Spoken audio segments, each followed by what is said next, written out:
Queridos, a paz do Senhor. Amém. Nós agradecemos ao bom Deus pela preciosíssima oportunidade que o Senhor nos proporciona, agradecer ao Senhor pela vida, pela família, pelo ministério do pastor Eliseu Menezes, um abnegado servo do Senhor, um modelo pastoral, um monumento vivo da história da nossa denominação e um homem que por onde tem passado só tem deixado rastro de luz. E nós glorificamos a Deus pela vida deste santo homem de Deus que tem doado a sua vida ao altar do Evangelho do Senhor Jesus. E não tem a sua vida como preciosa, porque a sua vida é uma oferta de louvor e gratidão a Deus para a proclamação do Evangelho de Jesus. A sua muito digna esposa, missionária Sim, e cumprimentando esse casal, estou cumprimentando a noiva do Cordeiro e de uma forma muito especial o ministério desta igreja, constituído de homens dignos, honrados, santos, que de uma forma muito meritória, ao lado do pastor Eliseu Menezes, ajudam a cuidar da noiva do Cordeiro. Que o Senhor venha guardá-los como tem guardado debaixo do sangue de Jesus, para que eles possam a cada dia estar produzindo frutos que têm tocado o coração do Mestre e louvado o nome do Senhor, tanto diante de Deus quanto diante dos homens. Que o Senhor seja louvado. Abra sua Bíblia, por favor, agora. Abra sua Bíblia. Eu vou utilizar um versículo muito familiarizado aos senhores. Abra sua Bíblia no livro de Jó. Abra sua Bíblia no livro de Jó. Antecede o livro dos Salmos para facilitar aos irmãos. Livro de Jó, capítulo 19, e hoje o versículo de número 25. Livro de Jó, capítulo 19, e o versículo de número 25. É um versículo muito conhecido da igreja, mas riquíssimo nas suas revelações. Se você o achou, você pode dizer aleluia. Vou lê-lo na versão Almeida corrigida, e nesta versão diz a Bíblia: porque eu sei que o meu Redentor vive, e que por fim se levantará sobre a terra. Amém? Diga, eu sei que o meu Redentor vive. Diga mais uma vez, eu sei que o meu Redentor vive. Numa só frase, digam todos, eu sei que o meu Redentor vive. Você pode fazer isso pela última vez? É sobre isso que nós vamos falar hoje com os irmãos. Assentai-vos e, por gentileza, mantenham a sua Bíblia aberta. Senhores, servos de Deus, igreja do Deus vivo, noiva do Cordeiro, santos do Senhor, que hoje me ouve neste santuário, nós estamos diante de um texto bíblico, veterotestamentário, e temos um dos personagens mais fascinante da área do sofrimento humano nos registros das páginas da Bíblia Sagrada, Jó. Hoje ele será o nosso modelo, o nosso referencial, o nosso protótipo e especialmente sua declaração de fé.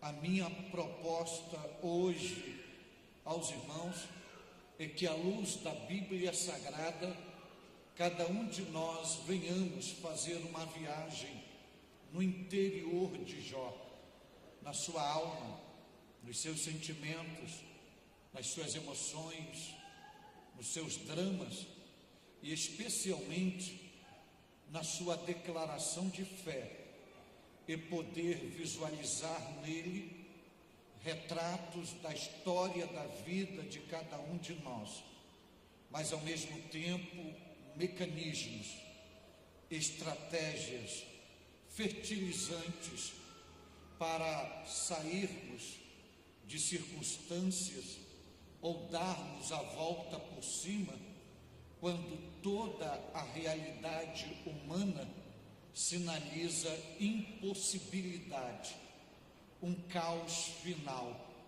Como viver mergulhado em um oceano de sofrimento e ao mesmo tempo você enxergar por meio da fé uma possibilidade de um milagre?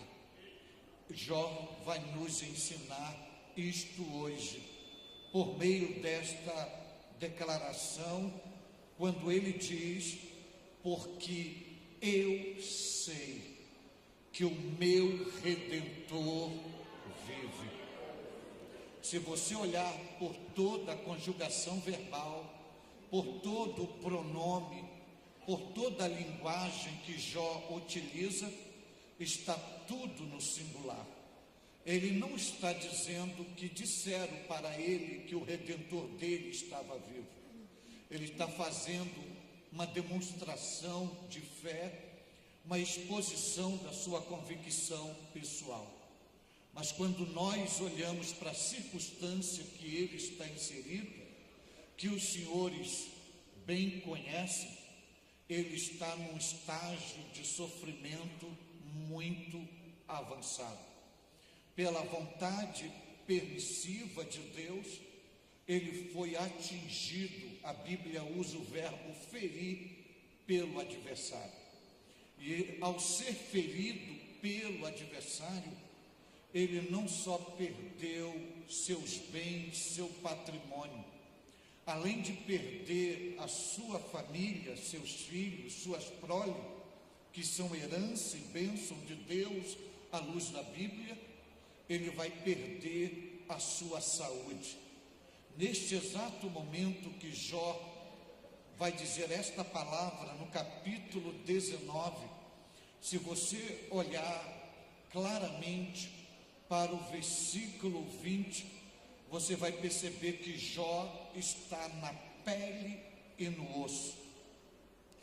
À luz da Bíblia, Jó está num estágio de putrefação. Um único patrimônio, além da sua esposa, foi um punhado de cinza que o restou e um caco de telha para raspar os cascões das feridas do seu corpo, encrustada na sua pele que purgava. Você vai ver alguns sintomas das enfermidades de Jó apresentado na Bíblia Sagrada, desde o capítulo 2 até o capítulo 30, você vai ver que Jó possuía feridas inflamadas que purgavam e úlceras que eram mais de uma no seu corpo. Você pode ver isso no capítulo 2, versículo 7.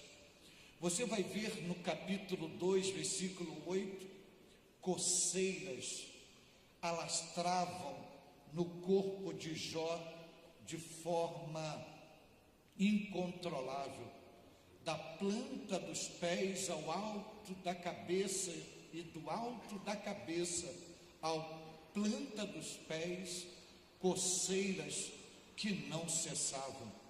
Você vai ver a pele de Jó, a estrutura biológica de Jó em processo de degeneração e toda a sua máscara facial desfigurada. Você vê isso no capítulo 2, versículo 12. É possível você olhar no capítulo 3, versículo 24, a perda do apetite, porque a enfermidade o domina de uma forma tão plena que ele não tem mais apetite e ele perde o apetite. Você vai ver no capítulo 3, versículo 25, Jó dominado pelo medo e refém de uma grande depressão. Você vai ver também em Jó capítulo 7, versículo 5, que além das feridas, bichos, vermes estão sendo formados e apresentados, sendo expostos junto com as feridas. Você vê vermes cair da sua carne devido ao seu estado de putrefação. Além disso, no capítulo 19 que nós lemos, você vai ver Jó fazer uma exposição que as pessoas que estavam próximas dele começaram a se afastar por causa do seu mau hálito, que era insuportável. Ele registra e diz isso no versículo 17 do capítulo 19. Além disso, você vai ver que as suas pálpebras começaram a escurecer. Você visualiza isso em Jó 16 e 16. Além disso, você vai ver que Jó é dominado por uma febre muito alta, que ele chega a delirar. Isso já está no capítulo 30. Além disso, no capítulo 30, Jó entra num processo agonizante de dores que não cessam, são dores insuportáveis. Ainda no capítulo 19, versículo 20, por causa da falta de apetite, como eu vos disse, ele chega na pele e no osso, porque ele perde o seu peso. Você vai ver que Jó, em todo o capítulo 19, ele vai dizer que a única coisa que resta de visível nele são seus dentes. Jó, no capítulo 19, ele vai fazer uma exposição da situação dramática que ele está inserido, porque aqueles que se dizem ser seus amigos estão ao seu redor e ele está fazendo uma defesa de si mesmo aos seus próprios amigos, porque o que os amigos estão dizendo para ele que toda a causa do seu sofrimento é resultado de um ato pecaminoso que ele havia ferido a santidade do Todo-Poderoso. Mas o que me chama a atenção em toda a vida de Jó, desde o primeiro capítulo, antes dele ser ferido, até o 42º capítulo, quando Deus vai fazer a restauração, em todo caos, em todo drama, em todo sofrimento, Jó não atribui nada que ele está passando ao adversário, ainda que o diabo, por uma permissão de Deus, tocou nele, mas ele não diz que tudo aquilo foi causado pelo diabo. No próprio capítulo 19, ele vai dizer, respondendo aos seus amigos, o que está acontecendo com ele é que ele foi alcançado pela mão de Deus. Ele atribui tudo que está acontecendo com ele a Deus, que é um tratamento de Deus, que é Deus que está fazendo aquilo com ele, e que aprove a Deus apertá-lo, levá-lo num cerco, que tudo está debaixo de um domínio divino. E depois que ele fala do domínio divino sobre a vida dele, Jó, ele vai falar um pouco da sua crise existencial. Ele vai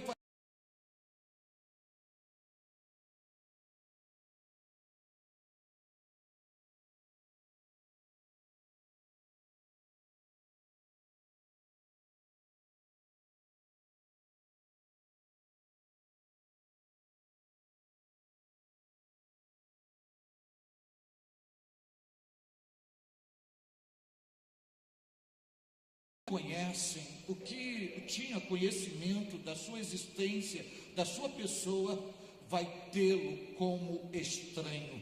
Ele vai se tornar estranho para os seus conhecidos e para os seus irmãos.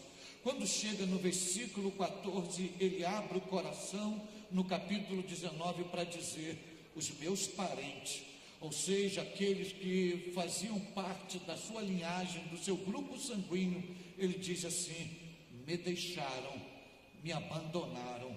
E ainda ele vai dizer o seguinte: os meus conhecidos se esqueceram de mim. Ele se tornou uma pessoa esquecida, abandonada, largada, alienada, e ele se tornou um produto descartável. Além disso, no versículo 15, ele vai dizer: os meus domésticos e as minhas servas me reputaram como um estranho. Ou seja, até aqueles no poder do auge, no poder da riqueza, quando ele tinha em abundância, que tinha servos e servas, aquelas servas olhavam para ele e diziam: tu és um estranho, eu não te conheço. Os próprios domésticos o viam como estrangeiro aos próprios olhos. Chega no versículo 16, Jó vai dizer o seguinte: chamei ao meu criado e ele não me respondeu. Me respondeu, diz ele. Chamei o meu criado e ele não me respondeu. Cheguei a clamar, a suplicar com a minha boca, mas ele não me respondeu. No versículo 17, ele diz assim: o meu bafo, em outra tradução, o meu hálito, se fez estranho à minha mulher. Sabe o que ele está dizendo? Minha mulher não se aproximava mais de mim por causa do meu hálito. Ela rejeitava o meu hálito e a minha súplica e aos meus filhos do meu corpo. Ou seja, ele está dizendo que ele foi rejeitado, repugnado. A família dele tinha nojo dele por causa do seu próprio hálito. No versículo 18, ele vai abrir o coração para dizer: até os rapazes me desprezaram. Até os rapazes me desprezaram. E levantando-me eu, falam contra mim. Ou seja, no momento que eles se ausentavam, se aproveitavam para criticá-lo, para condená-lo, para usar a palavra e feri-lo muito mais do que ele estava ferido. Porque a maior ferida de um ser humano não é aquela que está na estrutura biológica aberta. A maior ferida é aquela que se abre na alma, no interior, e isto se abre por meio de palavras, de crítica, e ele vai passar por isso. No versículo 19 ele diz: todos os homens do meu secreto conselho me abominam. Ou seja, ele foi abominado por todos, e até os que eu amava se tornaram contra mim. Ou seja, ele está isolado, está solitário, está abandonado por todos. No versículo 20 ele fala da sua perda de peso, da sua perda de apetite e da sua fragilidade, quando ele diz: os meus ossos se apegaram à minha pele e à minha carne, escapei só com a pele dos meus dentes. Ele vai dizer: a única coisa que escapou de mim foi a pele dos meus dentes. E no versículo 21, ele começa a derramar a sua alma dizendo: compadecei-vos de mim, amigos meus, compadecei, porque a mão de Deus me tocou. Em todo sofrimento ele pede compaixão às pessoas, mas ele não atribui tudo que ele está passando ao diabo. ele diz: tudo isso que eu estou vivendo é porque a mão de Deus me tocou. Por mais que ele esteja em estado de putrefação, ele não diz é o diabo, ele diz é a mão de Deus, é Deus, é um toque de Deus, é um agir de Deus. E diante de tudo que ele está passando, quando se esperava um momento de blasfêmia contra Deus, de murmuração, de reclamação, de afronta ao Todo-Poderoso, de questionamento, porque logo ele, se o próprio Deus havia dado testemunho que ele era um homem reto, que ele era um homem íntegro, que ele era um homem temente, que não havia ninguém na terra semelhante a ele, que ele se desviava do mal, mas ele não faz nenhum questionamento, ele não blasfema, ele não fere a santidade de Deus. Pelo contrário, mesmo na pele e no osso, ele vai dar um testemunho da sua fé. Ele vai fazer uma exposição do que ele pensa acerca de Deus. Ele vai fazer uma declaração de quem é Deus para ele. Mesmo na pele e no osso, todo podre, purgando, sua carne caindo bicho, ele abre a sua boca, tirando força da fraqueza, para dizer: porque eu sei que o meu Redentor vive. O que isso nos ensina? Nos possibilitando caminhar nessa declaração na alma deste servo fiel chamado Jó. Isso vai nos possibilitar visualizar retratos da história, da vida de cada um de nós. E Deus te trouxe hoje aqui para lhe dizer: mesmo você sendo reto, mesmo você sendo temente, mesmo você sendo íntegro, mesmo você se desviando do mal, mesmo Deus dando testemunho de você, você não está isento de passar pelo vale das lágrimas, pelo vale da sombra da morte, pelos desertos da vida, pelas crises, pelos sofrimentos, pelas dores, pelas enfermidades. Mas quando o dia mau chegar para você, não se revolte contra Deus, não seja um inimigo de Deus, não atribua tudo que você está passando ao diabo. Mesmo que você esteja tendo a sua carne comida pelos bichos, mesmo que todos te abandonem, mesmo que o teu cônjuge não chegue mais perto de você por causa do mau cheiro, não diga que é Satanás, não diga que é o inferno, e não se sinta um pobre coitado. Tira a força da fraqueza, mesmo que seus olhos não consigam mais mexer, mas tenta mexer com a pouca força que tenha, e abra sua boca e diga: eu sei que o meu Redentor vive, eu sei que o meu Redentor vive.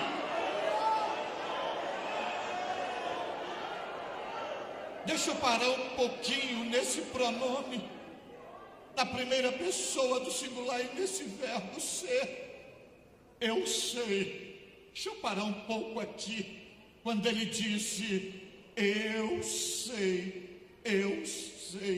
Sabe o que Jó nos ensina?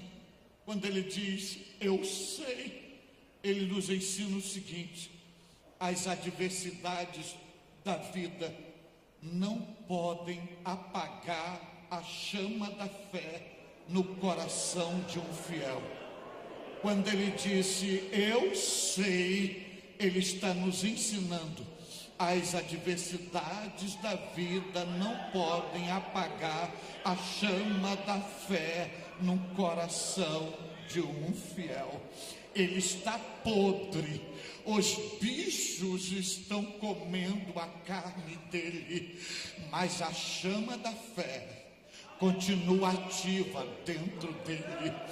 Os bichos podiam comer a sua carne, mas não podiam devorar a sua fé. O diabo, por permissão divina, tocou na sua carne, mas jamais tocou na sua fé. E a quanto mais ele emagrecia, mais a chama da fé estava acesa no seu coração, ao ponto dele dizer: eu sei. Ele não está dizendo ninguém me contou, ele está dizendo sou eu que sei. Ele não está dizendo veio um anjo me visitar, ele está dizendo é o meu testemunho, eu sei. Ele não está dizendo veio um profeta profetizar que Deus está vivo, ele está afirmando há uma chama, um fogo, uma presença, uma fé dentro de mim que eu sei.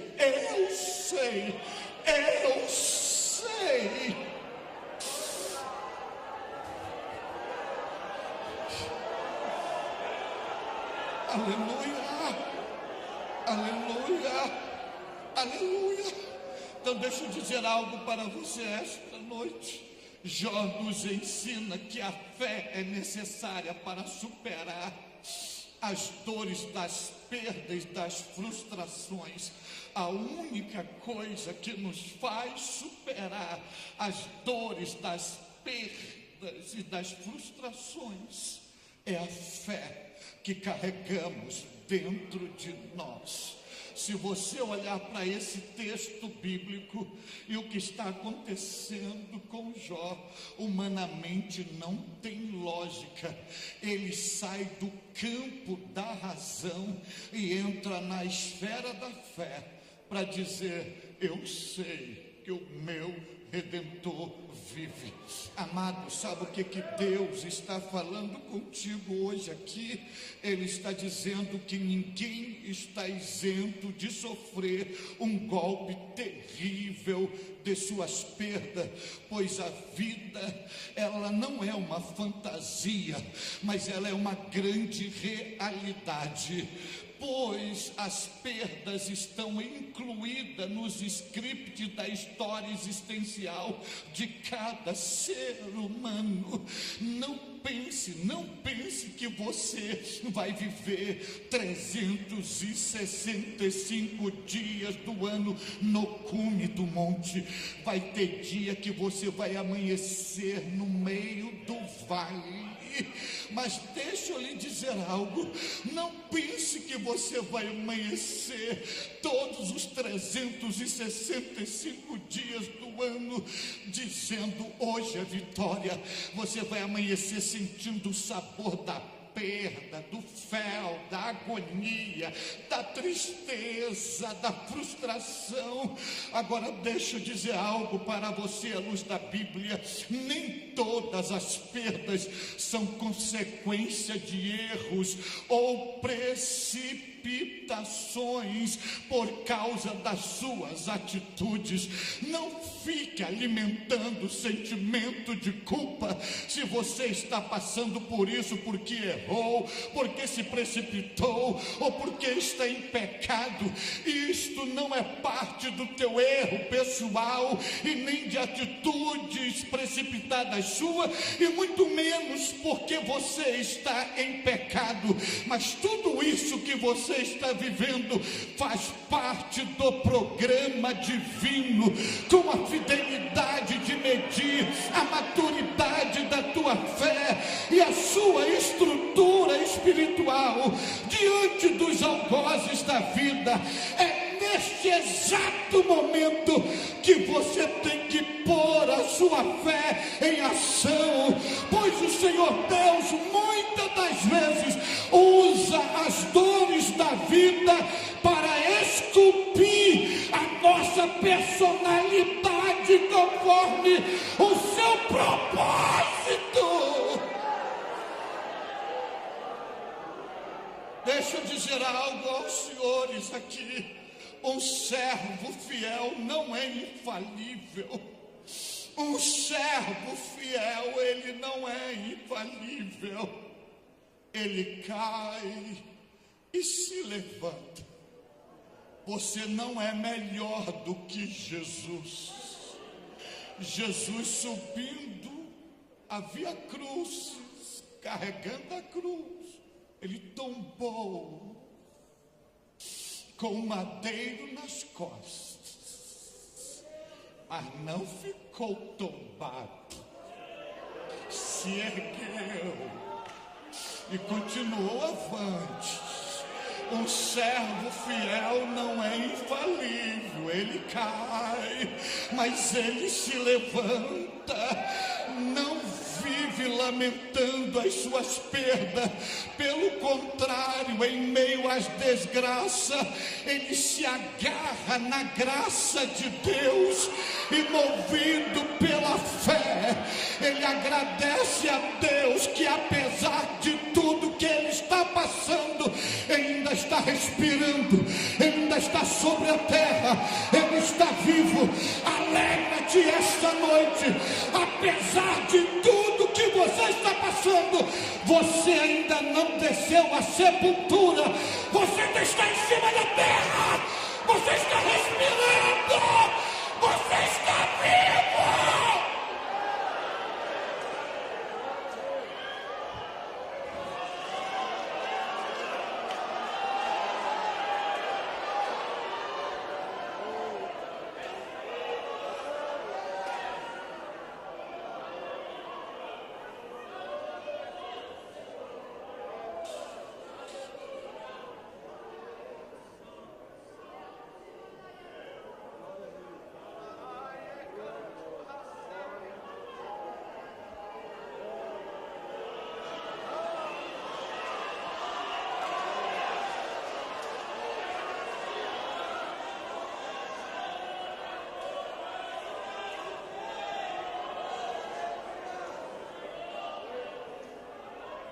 Glória a Deus. E para a gente ser bem simplório aqui hoje, veja o que ele diz. Eu sei que ele não disse o nosso, disse que o meu. Deixa eu parar um pouco nesse pronome, esse pronome possessivo. Ele, no versículo anterior, ele diz: a mão de Deus me tocou. Mesmo tocado pela mão de Deus, mesmo nas cinzas, mesmo podre, mesmo em dores, mesmo com febre alta, mesmo sendo comido pelos vermes, pelos bichos, ele não abre mão de Deus. Ele diz: ele é meu, ele é meu, ele é meu. Sabe o que Deus está nos ensinando hoje aqui via Jó? Em meio ao caos existencial, não abra mão do Senhor teu Deus. Em meio ao caos existencial, não abra mão do Senhor teu Deus. Essa geração de crente pós-modernidade, que só foi gerada para ter bênção, para ter vitória, para ter chave de ouro, para viver no topo, na primeira crise, na primeira prova, a atitude dela é dar um pontapé em Jesus, botar Jesus de porta para fora e não querer saber mais de andar com Ele, conviver com Ele e de traí-lo. Não sabe valorizá-lo porque acha que Ele é só um gerador de bênção. Jó não pensava assim. Jó, mesmo na pele, no osso, na cinza, no caco, podre, com febre, com dor, Jó abria a boca e diz: mas eu não abro mão dele. Ele me tocou, a mão dele está sobre mim, mas ele é meu, ele é meu, ele é meu, ele é meu.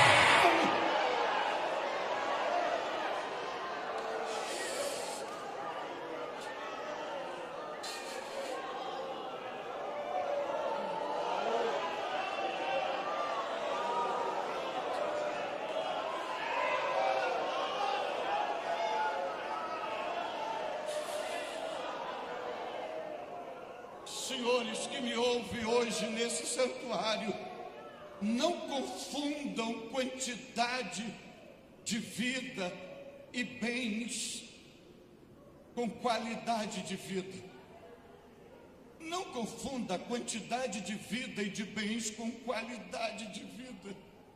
Numa ótica capitalista, você, por causa das perdas, pode ser considerado ou constituído de pobre, mas na ótica divina, pobre mesmo são aqueles que não têm a bênção de Deus e o Senhor entronizado em sua alma. A qualidade de vida e a riqueza de um fiel não é medida pelos bens, mas é medida pela sua alegria, é medida pela sua paz interior, é medida pela sua segurança, é medida pelo seu ânimo, é medida pela certeza da vida eterna. Para muitos você não tem nada, mas na realidade você tem tudo, porque você tem o Senhor Deus, o amado da sua alma. O que adianta ter fortunas e mendigar o pão da felicidade? O que adianta ter status e ser parceiro da solidão? O que adianta morar debaixo de grande arquitetura se abortar os seus projetos de vida?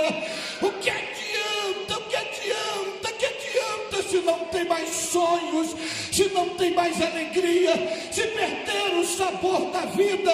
O que adianta ter tudo isso se não tem mais o sentido da vida? Mas com você é diferente. Você talvez não tenha prata, você talvez não tenha o ouro, você talvez não tenha o diamante, você talvez não tenha milhares de cabeças de gado, mas você tem o Senhor, que é seu bem maior, que é o seu tesouro, que é a sua segurança, que é o seu suprimento, que é a razão do teu viver, é a sua provisão, é o seu amigo fiel, é o seu pai que te protege, é o rei triunfante.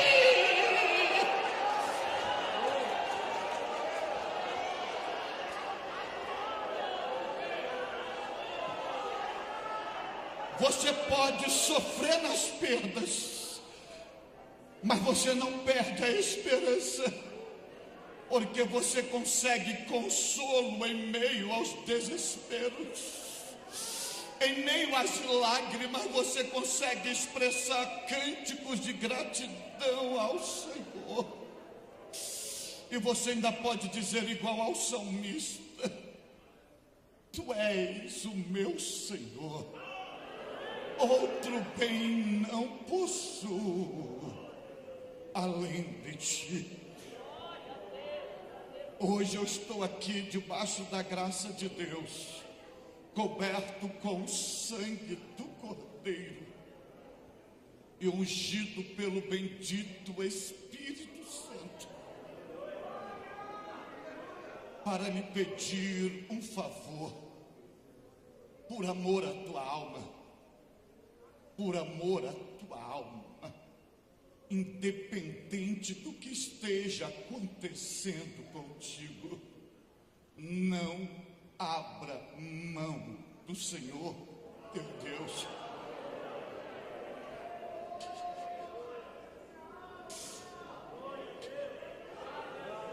Nem que você tenha que pagar com a sua própria vida, seja fiel a Ele até a morte, e Ele por certo te dará a coroa da vida. Mas não abra mão do Senhor teu Deus.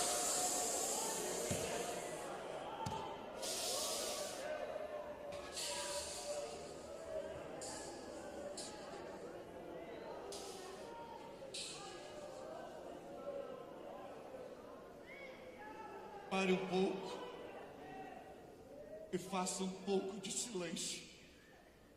Se Deus é vivo, se Deus está nesta casa, se Deus está usando os meus lábios e a palavra dele na minha boca é a verdade, em alguns segundos ele dará um sinal da sua bendita e gloriosa presença entre nós.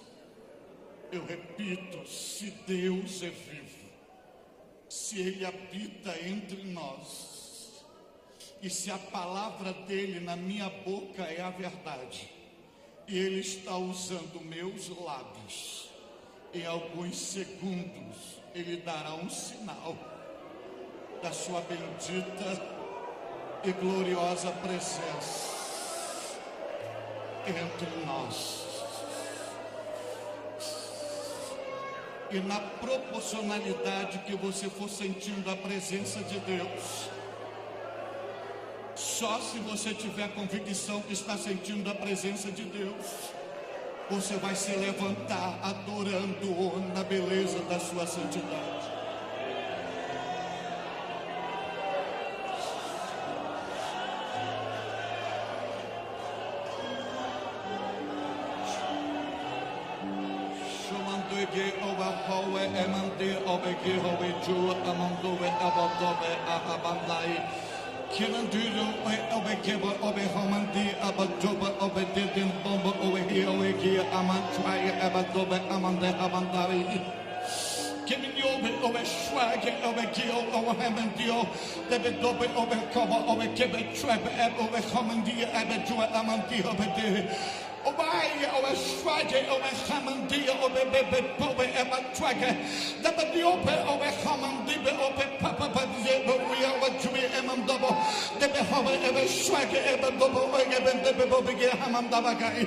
Porque o céu dos céus estão abertos sobre nós hoje nesse lugar.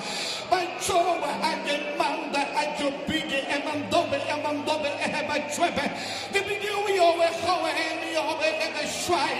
e a nuvem da glória do Todo-Poderoso está baixando sobre nós hoje aqui nesse ginásio.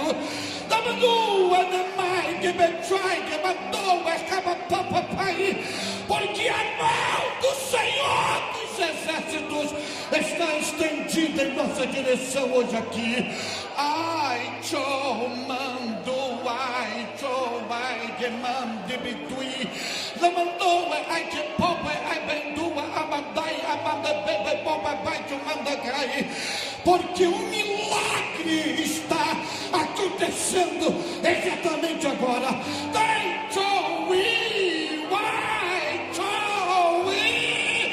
Porque a mão de Deus está te tocando. Ai, de mão, vai, chobandui. Namantua e mandobe abewegi mandi abechwege amandobe abawe amandai amandobe emandue mandi ai emanda amandagai.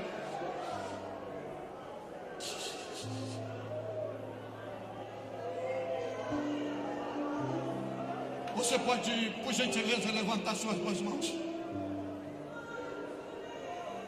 Você entende agora que no início, quando eu li o versículo, eu pedi para vocês repetirem mais de uma vez. Eu sei que o meu Redentor vive, lembra disso? Então você agora com as suas mãos aos céus, você não vai profetizar para a pessoa que está ao seu lado, você vai profetizar para você mesmo. Você vai profetizar para os céus ouvirem. Você vai profetizar para a terra ouvir. Você vai profetizar para o inferno ouvir. E você vai dizer: porque eu sei que o meu Redentor vive. Você pode profetizar agora da força da tua alma. Tira lá de dentro e começa a profetizar agora. E diga: porque eu sei que o meu Redentor vive. Eu sei que o meu Redentor vive. Você pode profetizar para você mesmo, aonde está você. Diga para os céus ouvir, diga para a terra ouvir, diga para o inferno ouvir. Profetize com toda a força da tua alma.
E já tem pessoa no altar se rendendo a Cristo.